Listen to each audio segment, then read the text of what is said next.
नमस्कार, देवभूमि समाचार में आपका स्वागत है। आपके साथ मैं रीना झाबालियान। खबरों का रुख करेंगे, लेकिन उससे पहले एक नजर डालते हैं इस वक्त की हेडलाइंस पर। पहलगाम में हुए आतंकी हमले में मारे गए निर्दोष लोगों को दी गई श्रद्धांजलि। सीएम धामी बोले, हमले का दिया जाएगा मुंहतोड़ जवाब, कायराना हरकत करने वालों को मिलेगी सजा। कश्मीर में हुए आतंकी हमले के बाद उत्तराखंड में बढ़ाई गई सुरक्षा। चप्पे चप्पे पर तैनात पुलिस फोर्स में चलाया चेकिंग अभियान, संदिग्ध वाहनों के लिए जारी तलाशी। चारधाम यात्रा को लेकर सियासत जारी। बीजेपी प्रदेश अध्यक्ष महेंद्र भट्ट का बड़ा बयान, करण मारा पर लगाया चारधाम यात्रा को प्रभावित करने का षड्यंत्र रचने का आरोप। पचवादूर में तेज रफ्तार का कहर, अनियंत्रित कार ने 10 स्कूली छात्रों को मारी टक्कर, 3 की हालत गंभीर, पुलिस हिरासत में कार चालक।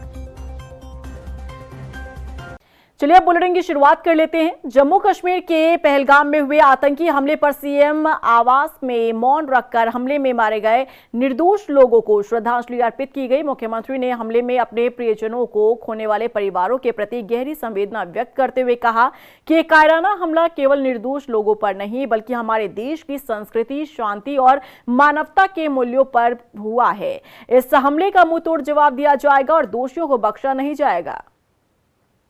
जम्मू कश्मीर के पहलगाम में हुए आतंकी हमले ने पूरे देश को झकझोर कर रख दिया। 26 पर्यटकों की हत्या के बाद देश भर में गुस्सा है। वहीं कश्मीर में आतंकी हमले को देखते हुए उत्तराखंड में भी अलर्ट जारी कर दिया गया है। देखिए रिपोर्ट।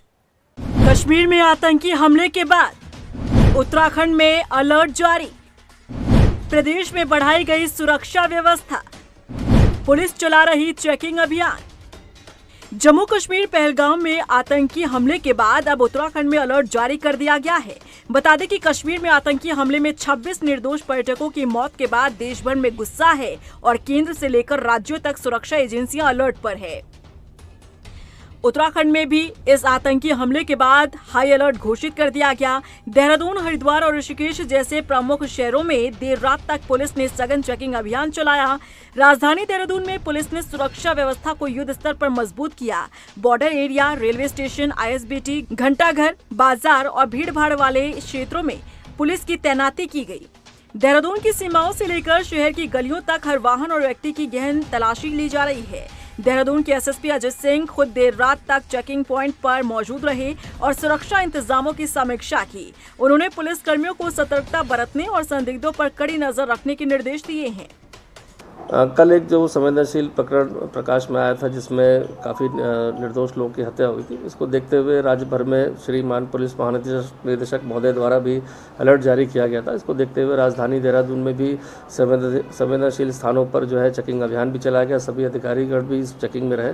साथ ही साथ यहाँ पर काफ़ी सारे छात्र जो बाहर से अध्ययनरत रहते हैं, खासकर इसमें कश्मीर के भी छात्र हैं, उन सभी जगह समन्वय बनाकर शांति की अपील की गई है। विभिन्न संगठन, समुदाय के लोग द्वारा भी इसमें आक्रोश है और इसमें विभिन्न तरह की प्रतिक्रिया भी जो है सोशल मीडिया के माध्यम से की जा रही है। तो सभी वर्गों के साथ मीटिंग करके जो भी स्टेक होल्डर्स हैं, जो भी विभिन्न संगठनों के लोग हैं, उन सबको शांति बनाए रखने की अपील की जा रही है। और साथ ही साथ मीटिंग भी की जा रही है। और जो भी हमारे संवेदनशील स्थान है, जहाँ भी धरना प्रदर्शन या इस तरह के संभावना है, वहाँ देखते हुए पुलिस की तैनाती की गई है। बता दें कि सभी जिलों को हाई अलर्ट पर रहने के निर्देश दिए गए हैं। हर घंटे पुलिस मुख्यालय को चेकिंग की रिपोर्ट दी जा रही है। बॉर्डर इलाकों पर खास सतर्कता बरती जा रही है। राज्य के सभी 13 जिलों में हाईवे, संपर्क मार्ग और सार्वजनिक स्थानों पर चेकिंग अभियान चल रहा है। देखिए, जो पहलगाम में आतंकवादी हमला हुआ है, ये एक बेहद दुखद घटना है और इसमें जो पर्यटक मारे गए हैं, उनके परिजनों के प्रति हम गहरी संवेदना व्यक्त करते हैं और जो लोग घायल हुए हैं, उनके शीघ्र स्वास्थ्य लाभ की कामना करते हैं। जहाँ तक आपका प्रश्न है कि इस घटना के दृष्टिगत जो राज्य में कार्रवाई की गई है, तो मैं शेयर करना चाहूँगा कि कल शाम से ही घटना की सूचना आने पर पूरे राज्य में रेड अलर्ट घोषित कर दिया गया था। सभी जनपद प्रभारी, सभी उनके अधीनस्थ अधिकारी इनको सक्रिय करके इनकी टीम्स फील्ड पे निकल गई थी। जितने भी हमारे अंतर्राज्यीय और अंतर जनपदीय जो बैरियर्स हैं, उन पर एक सघन चेकिंग अभियान शुरू हो गया। हमारी सारी मोबाइल पेट्रोलिंग पार्टीज़ एक्टिव हो गई थी और लगातार एक घंटे में प्रत्येक जनपद से पुलिस हेडक्वार्टर्स के कंट्रोल रूम में सूचनाएं ली जा रही थी। उत्तराखंड पुलिस बॉर्डर क्षेत्रों में खास सुरक्षा एहतियात बरत रही है। मंगलवार रात देहरादून के एसएसपी खुद सड़कों पर उतरे और सुरक्षा व्यवस्था का जायजा लिया। हाई अलर्ट का अंदाजा इसी से लगाया जा सकता है कि पुलिस हेडक्वार्टर से राज्य के सभी 13 जिलों का हर घंटे अपडेट लिया जा रहा है। उत्तराखंड में प्रवेश करने वाले हर हाईवे और संपर्क मार्ग पर चेकिंग हो रही है। बता दें कि मंगलवार को जम्मू कश्मीर के पहलगाम में आतंकवादी हमला हुआ। आतंकवादियों ने वहां घूमने गए पर्यटकों को निशाना बनाया था। वहीं रुद्रपुर में पहलगाम आतंकी हमले में मारे गए निर्दोष पर्यटकों को श्रद्धांजलि दी गई और मृतकों के परिवारों के प्रति गहरी शोक संवेदना प्रकट करने के साथ ही घायलों के जल्द ठीक होने की कामना की गई। महापौर विकास शर्मा ने कहा कि आतंकियों की जम्मू कश्मीर को अशांत करने की कोशिश कभी सफल नहीं होगी। आतंकियों की इस नापाक हरकत का भारतीय सेना करारा जवाब देगी।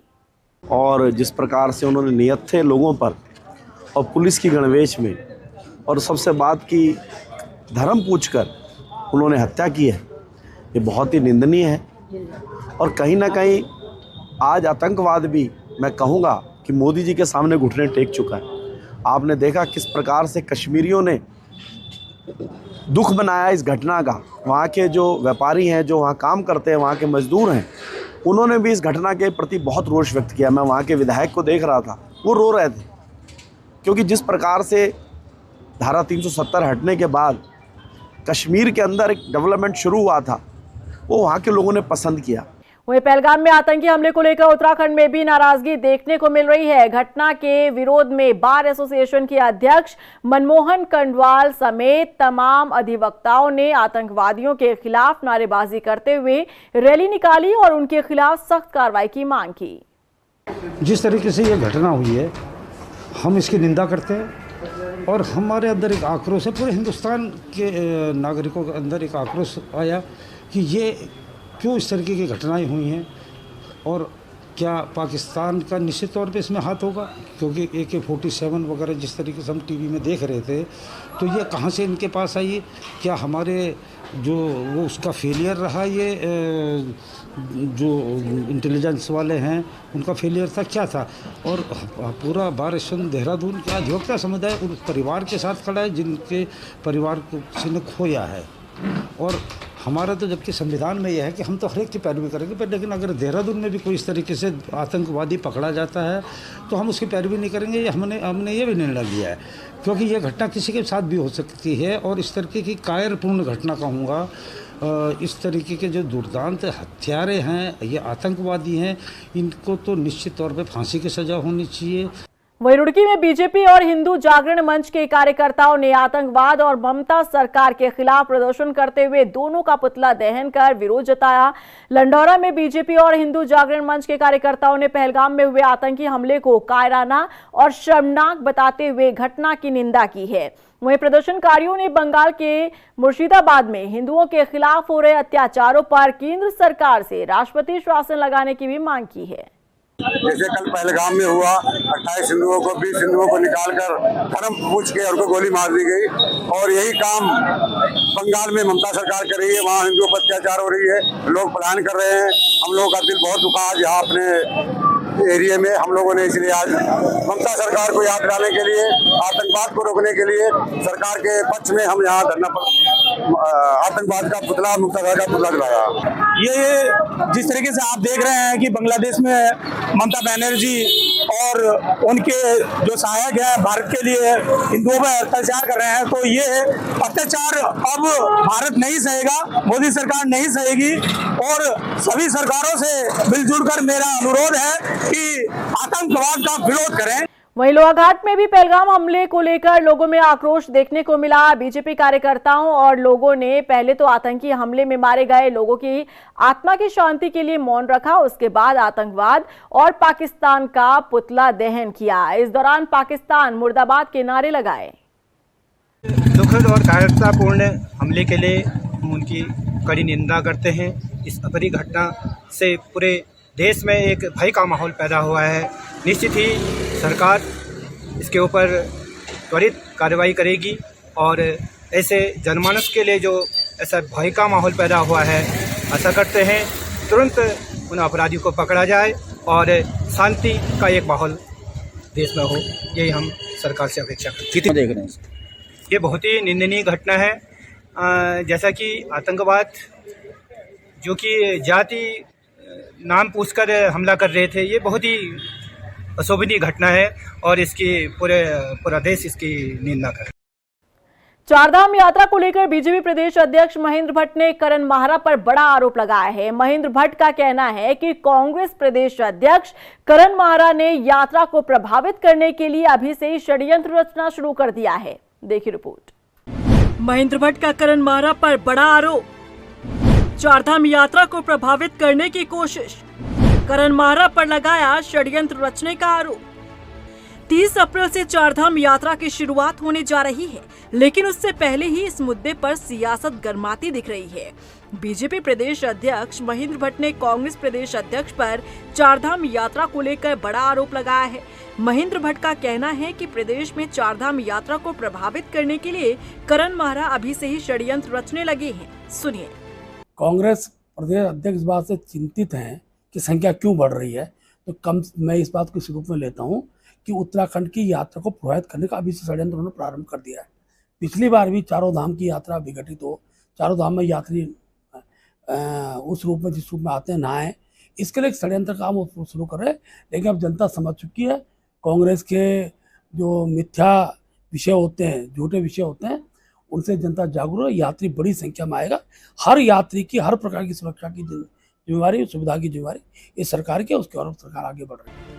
बता दें कि पिछले साल चारधाम यात्रा के दौरान कई खामियां सामने आई थी। यात्रियों ने खुद अव्यवस्थाओं को लेकर शिकायतें की थी।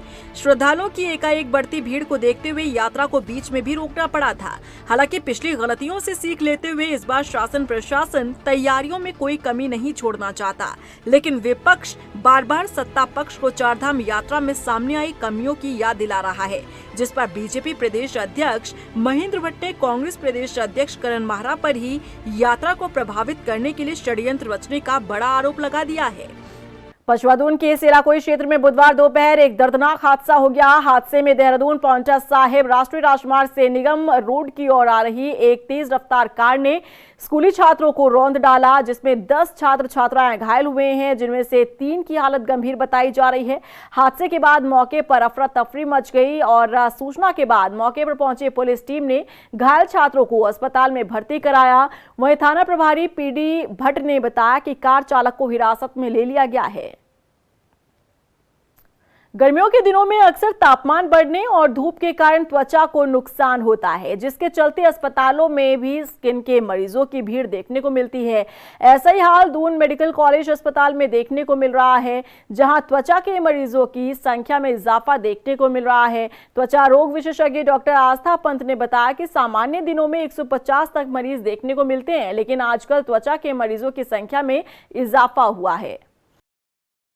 वहीं अल्मोड़ा में शहीद भूपाल सिंह की पुण्यतिथि पर एसएसबी ने श्रद्धांजलि अर्पित की। इस मौके पर उनके बलिदान को याद करते हुए उनके परिवार को सम्मानित भी किया गया। डीआईजी सुधांशु नौटियाल ने कहा कि भूपाल सिंह ने देश के लिए अपना सर्वोच्च बलिदान दिया। उनकी वीरता और त्याग से जवानों को प्रेरणा लेकर देश की सेवा करनी चाहिए।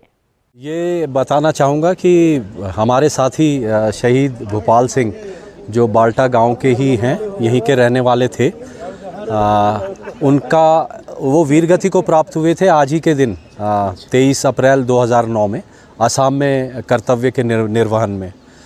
तो उनकी उस पुण्यतिथि पर आज ये श्रद्धांजलि सभा का आयोजन किया गया, जिसमें मुझे खुशी है कि उनके परिवार के उनके बच्चे, उनकी पत्नी शामिल हुई। वहीं रुड़की के बुग्गावाला थाना क्षेत्र में एक दिल दहला देने वाली घटना सामने आई है। प्रेम प्रसंग में उपजे विवाद के चलते एक युवक ने अपनी प्रेमिका पर चाकुओं से हमला कर उस पर पेट्रोल डालकर आग के हवाले कर दिया और फिर युवक ने खुद को गले पर चाकू से वार कर खुद को भी आग में झोंक दिया। दोनों लोगों की हालत फिलहाल गंभीर बताई जा रही है। बता दें कि पूरा मामला रुड़की का है। रुड़की के सरकारी अस्पताल में दोनों का इलाज चल रहा है। वहीं पुलिस मामले की जांच कर रही है।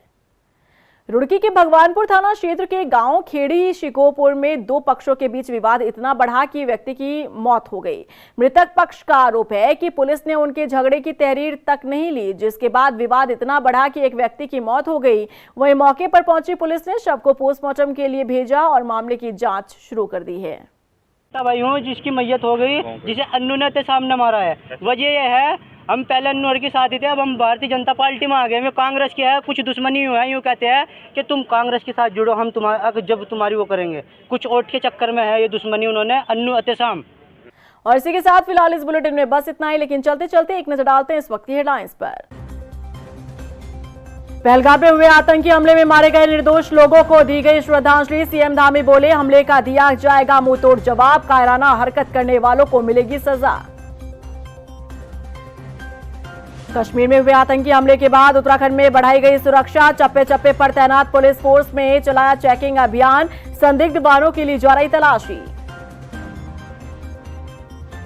चारधाम यात्रा को लेकर सियासत जारी, बीजेपी प्रदेश अध्यक्ष महेंद्र भट्ट का बड़ा बयान, करण माहरा पर लगाया चारधाम यात्रा को प्रभावित करने का षड्यंत्र रचने का आरोप। पचवादूर में तेज रफ्तार का कहर, अनियंत्रित कार ने 10 स्कूली छात्रों को मारी टक्कर, 3 की हालत गंभीर, पुलिस हिरासत में कार चालक।